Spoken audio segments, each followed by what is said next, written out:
মানুষের জন্য, জনগণের জন্য, সমাজের জন্য তার কল্যাণকর কিছু করে যেতে পারেন। ডক্টর সাইদা রফিক তাদের মধ্যে ছিলেন অন্যতম। আপাদমস্তক একজন জাতীয়তাবাদী, আপাদমস্তক একজন দেশপ্রেমিক, অত্যন্ত বিদুষী এবং জ্ঞান শিক্ষার প্রতি তার যে অনুরাগ সেটা তিনি তার জীবন দিয়েই প্রমাণ করেছেন। তিনি যে শিক্ষা প্রতিষ্ঠানটি গড়ে তুলেছেন তা নিঃসন্দেহে সেটাই প্রমাণ করে। আমরা এখন একটা খুব কঠিন সময়ে বাস করছি। এই সময়টা খুবই অস্থির। একদিকে বিশ্ব রাজনীতিতে ভয়াবহ নৈতিকতার অভাব, বিনা কারণেই একটি দেশের সার্বভৌমত্বে হস্তক্ষেপ, বিনা কারণেই দেশের প্রধানকে, রাষ্ট্রের প্রধানকে এবং একটি মতবাদের প্রধানকে হত্যা করা,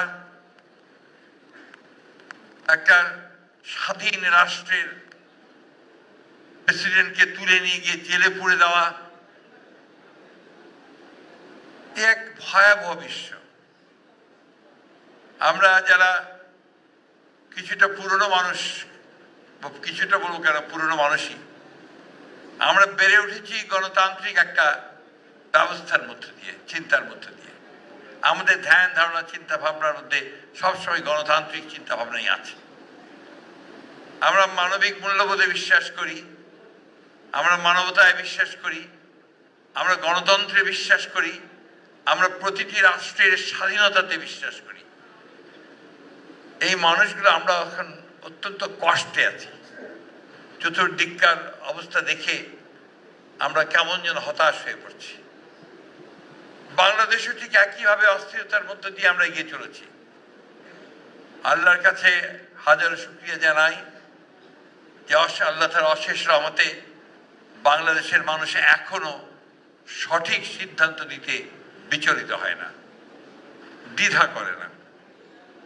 ডক্টর সাইদা রফিক ছিলেন সেই জাতের একজন মানুষ যিনি সত্যকে সত্য বলতেন, কালোকে কালো বলতেন, ন্যায়কে ন্যায় বলতেন, অন্যায়কে অন্যায় বলতেন। আমার প্রায় মনে পড়ে, বিকজ একসাথে কাজ করেছি দীর্ঘদিন। তিনি রাজপথে আমার সঙ্গে হেঁটেছেন, তিনি স্লোগান দিয়েছেন।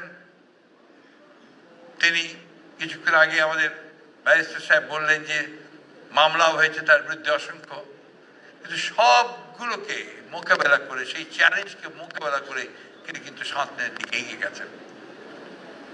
আমি আজকে একটু বলা যায় যে কষ্টই পাচ্ছি যে আজকের এই ভালো দিনগুলো যখন কিছুটা সুখের সম্ভাবনা দেখা দিয়েছে, যখন কিছুটা ভালো ভবিষ্যতের সম্ভাবনা দেখা দিয়েছে, মানুষের জন্য কিছু কাজ করার সম্ভাবনা দেখা দিয়েছে, তখন তিনি আমাদের মধ্যে নেই। ব্যারিস্টার রফিক ইসলাম মিয়া সাহেব আমাদের সিনিয়র কালিগ, স্ট্যান্ডিং কমিটির মেম্বার ছিলেন দীর্ঘকাল, মন্ত্রী ছিলেন, বিএনপির একজন অত্যন্ত শক্তিশালী নেতা। তিনি অসুস্থ হওয়ার পরে তিনি তার স্বামীকে নিয়ে প্রায় স্ট্যান্ডিং কমিটির মিটিংয়ে আসতেন, নিজে হাতে ধরে বসিয়ে দিতেন চেয়ারে, এবং তার যে অদম্য একটা স্পৃহা ছিল যে রাজনীতিতে আমাদের বিজয় অর্জন করতে হবে, আমাদেরকে ফ্যাসিস্ট শক্তিকে পরাজিত করে গণতন্ত্রের পতাকাকে ঊর্ধ্বে ওঠাতে হবে। দেশনেত্রী বেগম খালেদা জিয়া তার খুব কাছের মানুষ ছিলেন, প্রায় তিনি তাকে ডাকতেন, কথা বলতেন। আমি সেই দিনগুলোর কথা প্রায় মনে করি, এখন আর সেখানে এসে আরো বেশি করে মনে হচ্ছে। আমাদের অনেক পথ পাড়ি দিতে হবে। আমরা বিগত 17-18 বছরে আমাদের সমস্ত প্রতিষ্ঠানগুলোকে ফ্যাসিস্ট শক্তি ধ্বংস করে দিয়ে গেছে। সবচেয়ে বেশি ধ্বংস করেছে শিক্ষা ব্যবস্থাকে। আমার পাশে দুজন ভাইস চ্যান্সেলর আছেন, তারা একমত হবেন যে শিক্ষা ব্যবস্থা সত্যি অর্থেই ভেঙে পড়েছে। এটাকে আবার টেনে উপরে তোলা, প্রতিষ্ঠানগুলোকে গড়ে তোলা, রাষ্ট্রকে সত্যিকার অর্থে একটি জনকল্যাণমূলক রাষ্ট্র গড়ে তোলা, মানুষের অধিকারগুলোকে প্রতিষ্ঠা করা, ন্যায়ের শাসনকে প্রতিষ্ঠা করা, সুশাসন প্রতিষ্ঠা করা, আইনের শাসনকে প্রতিষ্ঠা করা, এই বিষয়গুলোকে সামনে আবার নিয়ে আসতে হবে। আমাদেরকে সেই লক্ষ্যেই কাজ করতে হবে। ডক্টর সাইদা রফিকের প্রতি আমরা তখনই সম্মান দেখাতে পারবো যখন তার যে আকাঙ্ক্ষা ছিল, যে ইচ্ছা ছিল, তিনি যে কাজগুলো করতে চেয়েছিলেন, যদি তা আমরা পূরণ করতে পারি। আমি তার সন্তানকে ধন্যবাদ জানাতে চাই যে তার সন্তান সেই ডক্টর শাহ মোহাম্মদ শাহপুর রফিক, তিনি চেষ্টা করছেন এই প্রতিষ্ঠানটিকে প্রতিষ্ঠিত করবার। আমি আজকে তাকে এটুকু বলতে পারি এবং আপনাদেরও বলতে পারি, আমাদের পক্ষে যা কিছু আইনের মধ্যে সম্ভব তাকে সাহায্য করা, প্রতিষ্ঠানকে সাহায্য করা, আমরা অবশ্যই তা করব। এটা আমাদের দায়িত্ব বলে আমরা মনে করি। আমি বক্তব্য বাড়াবো না এই জন্যই যে আমি নিজেই অসুস্থ। এছাড়া আপনার ইফতারের সময় হয়ে আসছে। আমি পরম করুণাময় আল্লাহ তাআলার কাছে এই দোয়া চাইব, আল্লাহ তাআলা তাকে অর্থাৎ ডক্টর সাইদ রফিককে যেন বেহেশত নসিব করেন। তার সমস্ত যদি কোনো গুনাহ থাকে, আমার মনে হয় না এই মহিলার কোনো গুনাহ থাকতে পারে, তাহলে তা ক্ষমা করে দিয়ে তাকে সেই সবচেয়ে সুন্দর জান্নাতের স্থানে যেন তিনি অধিষ্ঠিত করেন। তার সন্তানদের কাছে আমাদের সমবেদনা জানাচ্ছি এবং এইটুকু প্রতিশ্রুতি দিতে পারি যে আমরা তাদের এই প্রতিষ্ঠান শুধু নয়, তাদের চলার পথে আমরা তাদের পাশে থাকব। ডক্টর সাইদা রফিকের যে আদর্শ, সে আদর্শকে সামনে নিয়ে তারা যেন এগিয়ে যায়।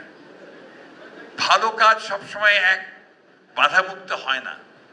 আমাদের দুঃখ হয় যখন বেগম রোকেয়ার মতো মানুষকে, এই মহিলাকে, নারীকে আমরা যখন দেখি যে কোনো কোনো মানুষ, কোনো কোনো মহল অবজ্ঞা করে।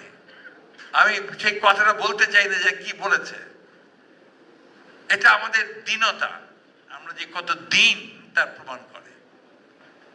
আমরা মাথা উঁচু করে বলতে চাই যে ডক্টর সাইদ রফিক ছিলেন আমাদের বেগম রোকেয়ারই একজন পাশের মানুষ, যিনি সংখ্যাকে এগিয়ে নেওয়ার চেষ্টা করেন।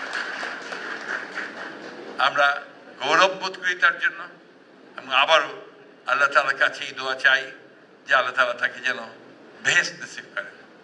আপনাদের সকলকে আমার কথা বলবার সুযোগ দেওয়ার জন্য আন্তরিকভাবে ধন্যবাদ এবং কৃতজ্ঞতা। আসসালামু আলাইকুম।